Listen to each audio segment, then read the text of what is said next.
The playoffs have started 2 weeks early for some teams. Others are fighting for the top seed, and some are simply playing for pride and or draft capital. Week 17 is upon us. The season is coming to an end very soon, and we've got a bunch of great games. Starting things off, the Saturday night game, which should be played on Monday night, but because actual football is on Monday night, it's getting bumped back. The Detroit Lions headed on over to Dallas to take on Dak Prescott and company. And the Cowboys have faded in recent weeks, paired with the Lions surging forward. Dan Campbell, Coach of the Year betting favorite. Jared Goff looks like a great quarterback once again. They're playing indoors. Their offense, I think, is better than Dallas's. But the issue Dallas is going to run into, or the issue Detroit's going to run into, their defense simply can't hang with the Cowboys. I know the Cowboys' defense has been pitiful in recent games. I know they got beat by the Dolphins, the Bills.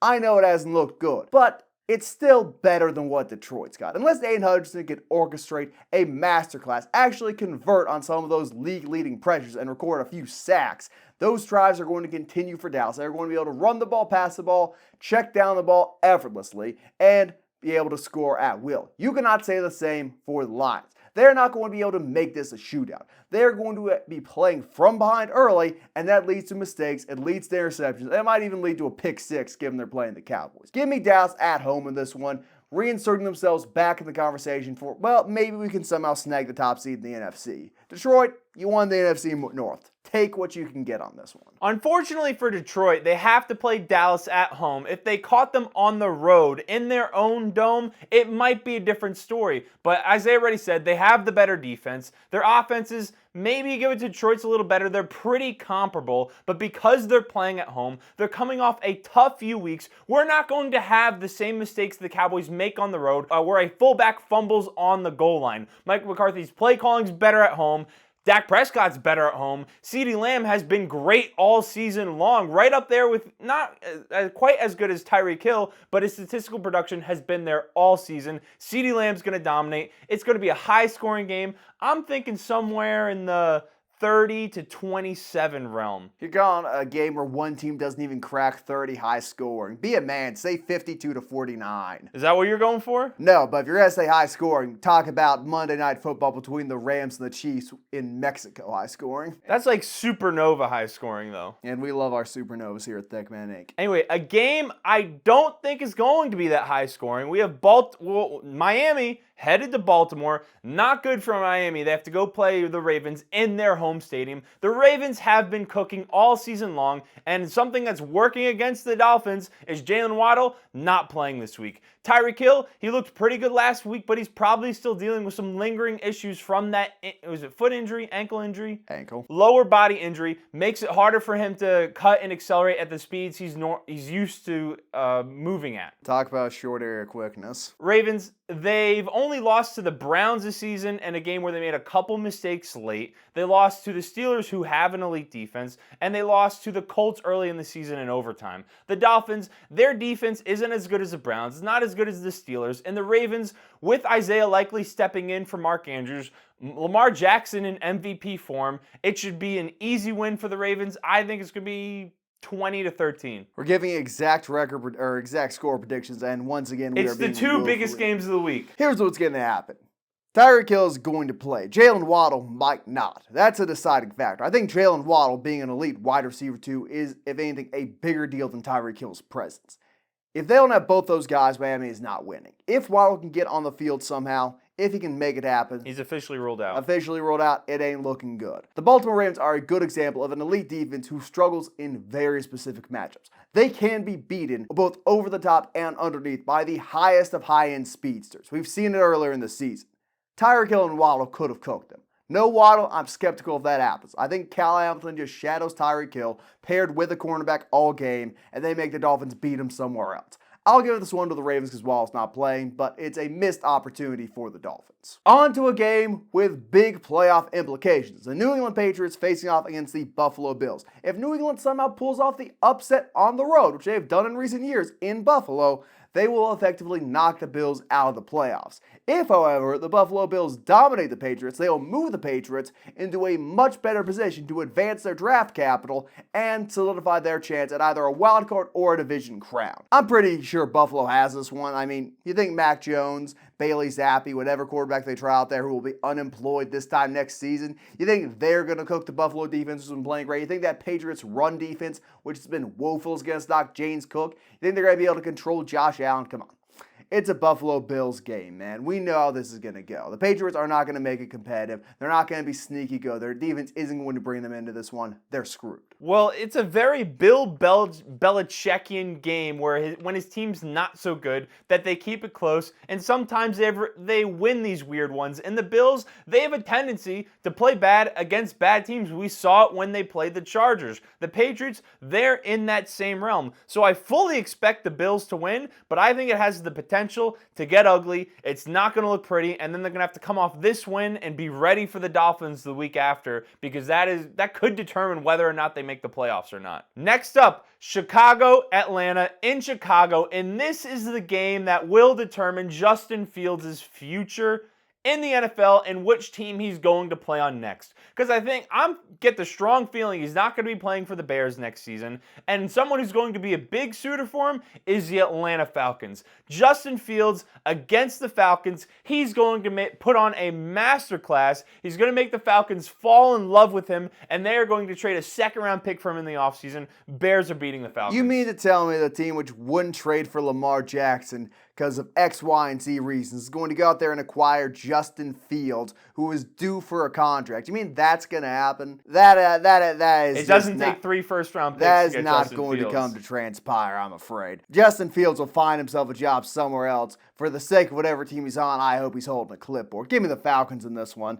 Tennessee Titans facing off against the Houston Texans. Titans are done for all intents and purposes. Derrick Henry might not even play. It's at this point in his career, he's old. You might want to save those carries for a later season. And they're going against the Texans, who have everything to play for, who have not been eliminated from the playoffs yet, who are still trying to fight for a wild card spot. They're just the better team. There is one area the Titans are superior if Derrick Henry doesn't play, and it's their interior defensive line. Houston is going to bullwhip this team. It's not going to be close. They will be dominated, embarrassed, eviscerated, clowned upon on the road. Titans, man, it might be time to blow things up over there. I know riding the coattails of a generational running back can lead your team to some success. Longtime Vikings fan here, trust me, I get it. But it simply is not working the modern NFL. Get rid of Hop, get rid of Henry, build around Will Levis. Let's see what the future holds. But the future is not going to be written today. Texans by $1 billion. Yeah, I mean, CJ Stroud's back. Whatever Titans quarterback you trot out there, with whatever their offensive line looks like, with whatever receivers you're throwing to, besides the occasional Okonkwo and DeAndre Hopkins making a big play, it's not going to work out for you. The Texans are winning this one. CJ Stroud, he can't win the MVP at this point because he missed a few games and had a few bad games, but he's going to put up a big performance against a not-so-great Titans team, and they're going to win the game. I think Puka Nacua might actually win Offensive Rookie of the Year, for being honest with ourselves. He actually has a chance. Time put up better numbers in the vacuum than CJ Stroud's.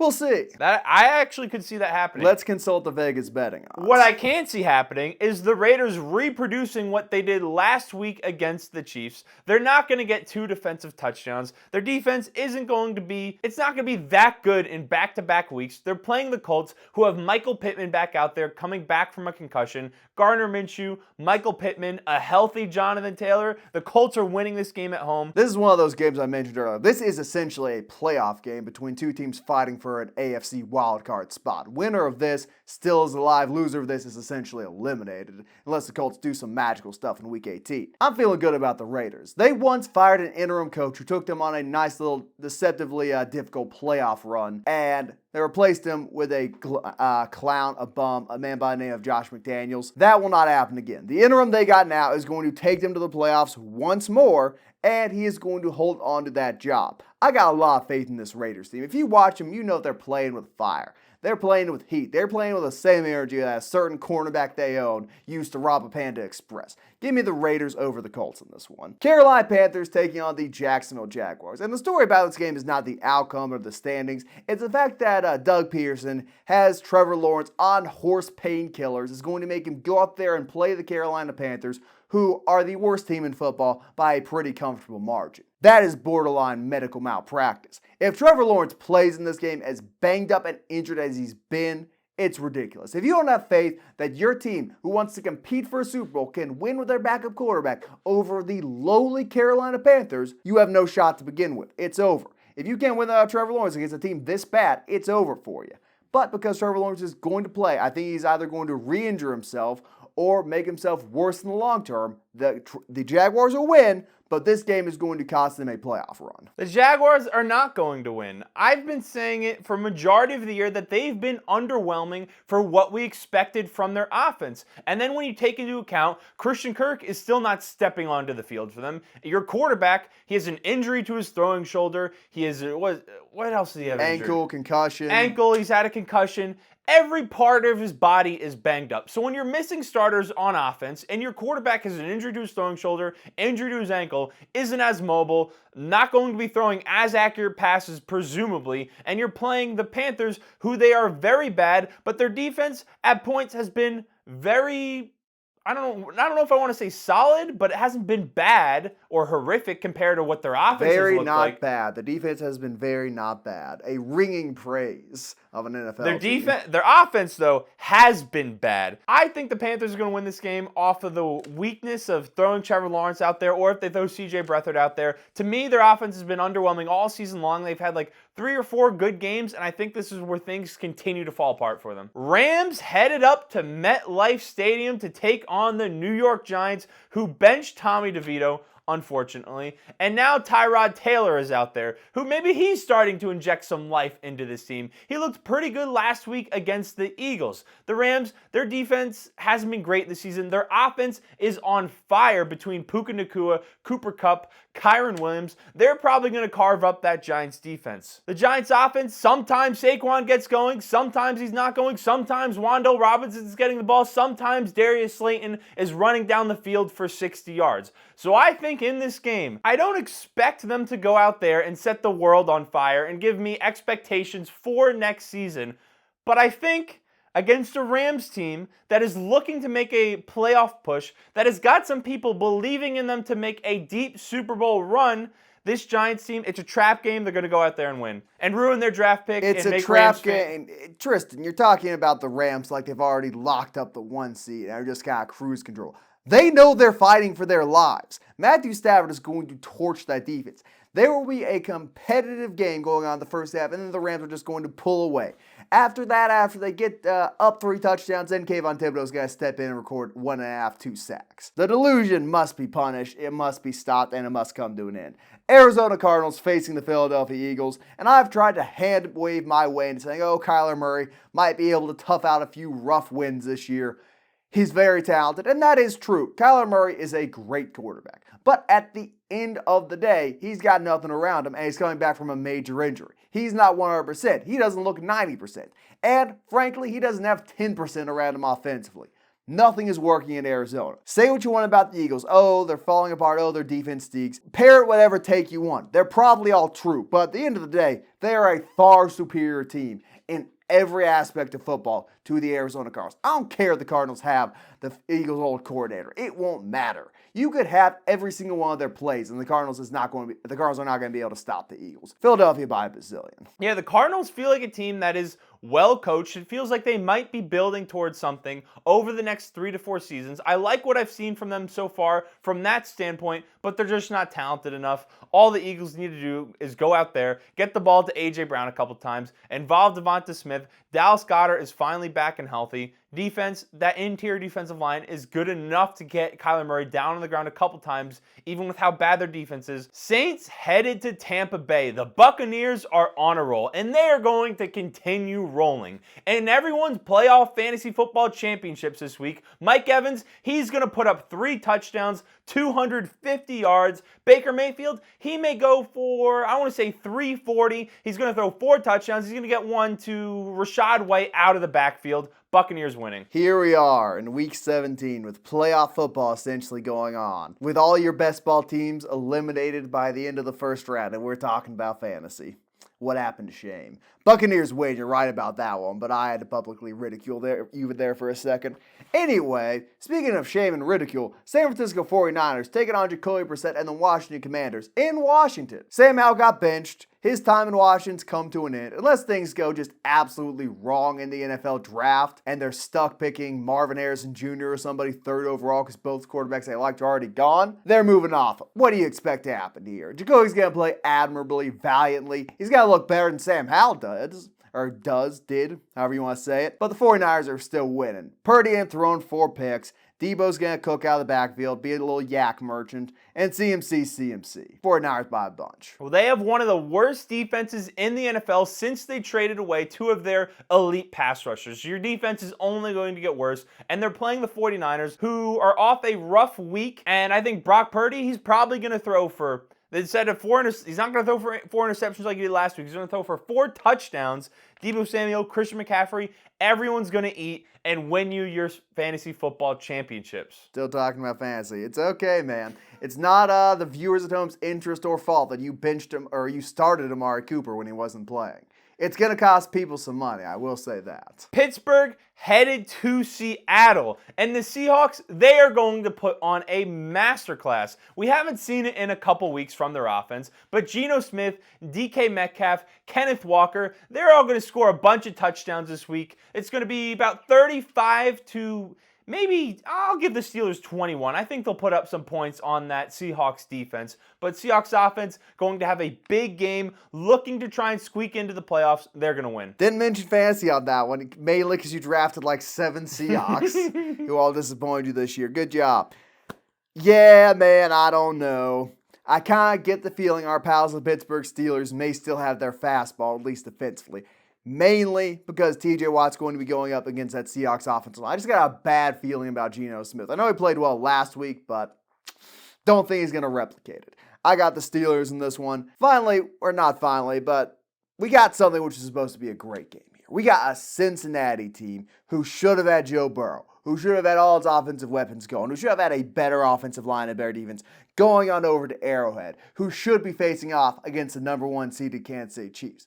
That's what should have happened. Meanwhile, in reality, Joe Burrow's hurt, the Bengals kind of stink, and the Kansas City Chiefs wide receivers can't catch a football. We are in the darkest timeline. I got the Chiefs winning this one. They're coming off a rough loss to the Raiders, and I know momentum is not in their favor, but I just can't see Jake Browning torching this Chiefs defense. Mahomes may not play well, be able to do enough fringe top 5 quarterback type stuff and get them over the hump here, but I'm just sad this game isn't what it could have been. At a certain point, Andy Reid needs to assert dominance in that locker room and take away any duties from Matt Nagy. Matt Nagy has ruined this Chiefs offense. Aside from the receivers not quite living up to the production we saw last year, even in a generally limited room, the offense has not been nearly as good. So Matt Nagy needs to be removed out of that building. We saw what he did to the Bears organization. Needs to be kicked out of there. Maybe Andy Reid does that this week and they put up 40 points. I don't think that's going to quite happen yet, but they should be able to win this game. I think the Bears organization is just generally dysfunctional. You could put Bill Belichick and Andy Reid as his offensive coordinator, and there still isn't going to change anything. Now, an absolutely electric game. This is the most exciting game of the week. We saved the best for last. We have Jarrett Stidham playing against Easton Stick in Denver. 2 elite quarterbacks that are going to put on a fireworks show. I'm expecting a very crisp 9-6 game. I think maybe Javonte Williams gets a touch. No.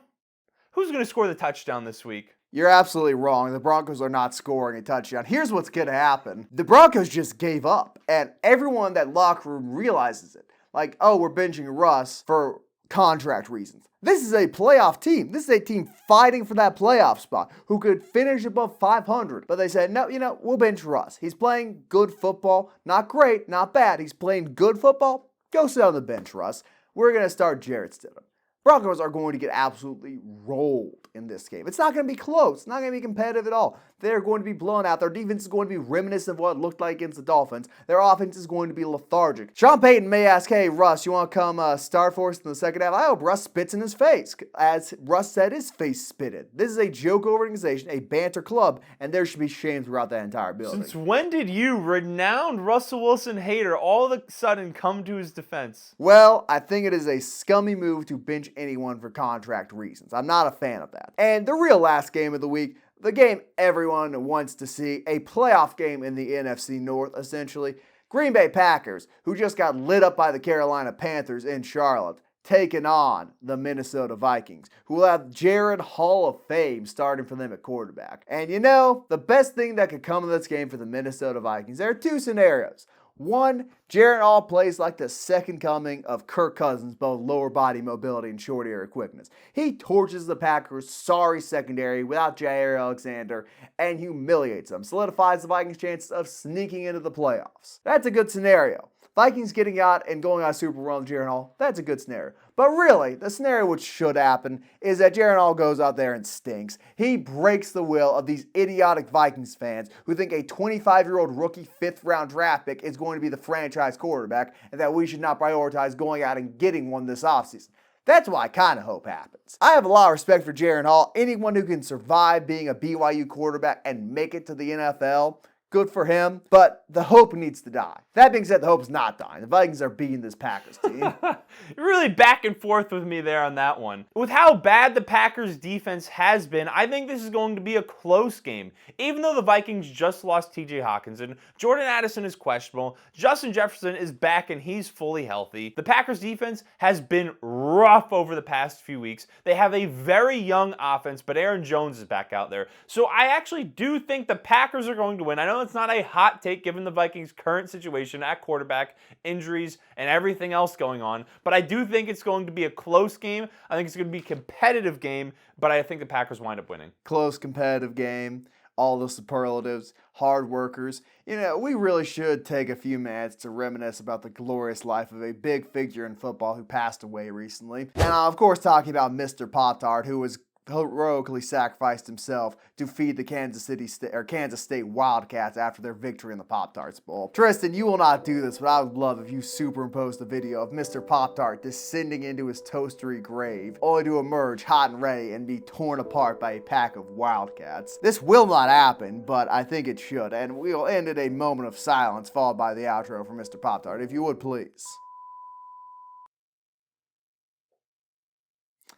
And with that, those were our Week 17 predictions. Thank you so much for watching. If you're still here, leave a like, hit that subscribe button, follow us on Twitter, MySpace, Instagram, Snapbook, all the socials, and we will see you next week.